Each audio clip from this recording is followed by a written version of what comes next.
day by day, but you're also acknowledging the choices they make as a person, the education they pursued, the training they sought, the hours they put in. I'm grateful for the acknowledgement of the choices I've made, and I'm also grateful to have lived at a moment in our society where choice exists, because as women and as girls, things can happen to our bodies that are not our choice.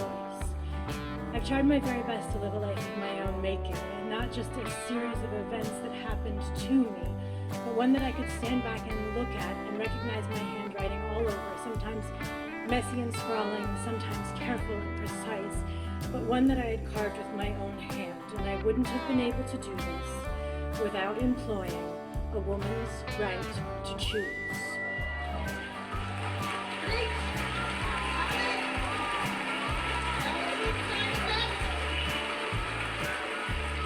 To choose when to have my children and with whom, when I felt supported and able to balance our lives, knowing as all mothers know that the scales must and will tip towards our children. Now, I know my choices might look different than yours, but thank God, or whomever you pray to, that we live in a country founded on the principle that I am free to live by my faith and you are free to live by yours. So women 18 to 118, when it is time to vote, please do so in your own self-interest. It's what men have been doing for years.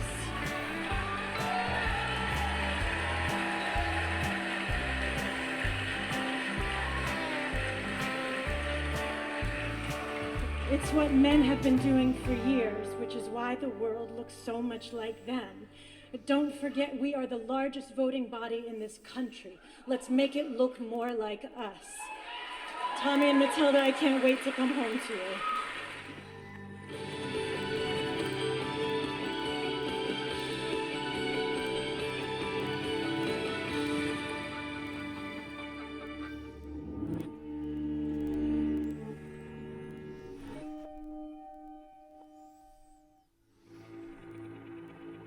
When I was 8 years old, growing up on a farm in South Africa, my three most prized possessions were my ballet shoes, my pet goat, and my VHS cassette. Hush, talking about your pet goat, Charlene Theron. Good morning, saints. Welcome, sinners. Welcome, puffed up, paid, pretend players, actors. I'm an actor. I have a confession to make. Saints of the subscription, those of you tuning in this morning, your old stinky fisherman in the box was a paid pretend player. Did you know that? Did you know that that's what I did before I retired? I did. Let me be puffed up for 2 seconds. Yep. That's the old stinky fisherman in his younger days with, let me bring it up so you can see who it is. That's Dolly Parton. So that's who I worked for 22 years. Got to travel the world. I got to perform in 5 out of the, how many continents are there if we're counting Antarctica, which we don't. At any rate, this whole ridiculous Golden Globes thing, and good old Michelle Williams, who was pregnant when she accepted that award last night. She's pregnant, but she had an abortion, and she's under the I am God illusion that she has choices that she can make on her own. As a matter of fact, I dry erase board a couple of her quotes. Things happen to our body that are not our choice. Now, I'm going to translate for those of you who may not understand secular nonsense. Things happen to women's bodies that are not their choice. They have sex out of wedlock, and then they get pregnant. And that's not their choice. Everybody knows that's not their choice. They didn't choose to get pregnant.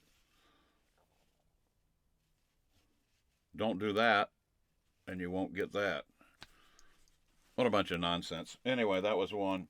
And then you probably noticed that towards the end she said, and thank God, or whoever you pray to. Okay. Don't say Jesus in Hollywood. Your head will explode, or someone will shoot you. And then, of course, she closed out with, this is what men have been doing for years, and that's why the world looks like men. If you haven't figured it out yet, these feminist, angry lesbians, these Hollywood ladies who keep getting raped because they go to casting couches and offer their body up for a career, and don't let anybody tell you that it isn't any different. People exchange goods and services to advance themselves when they live in the secular world. That's how the world turns. That's how the heliocentric model spins. That's how it operates. That's why we're called out of Babylon. Get out of Babylon. Get out of the world. We're in the world, but we're not of the world, right? Amen? So anyway, that was fun.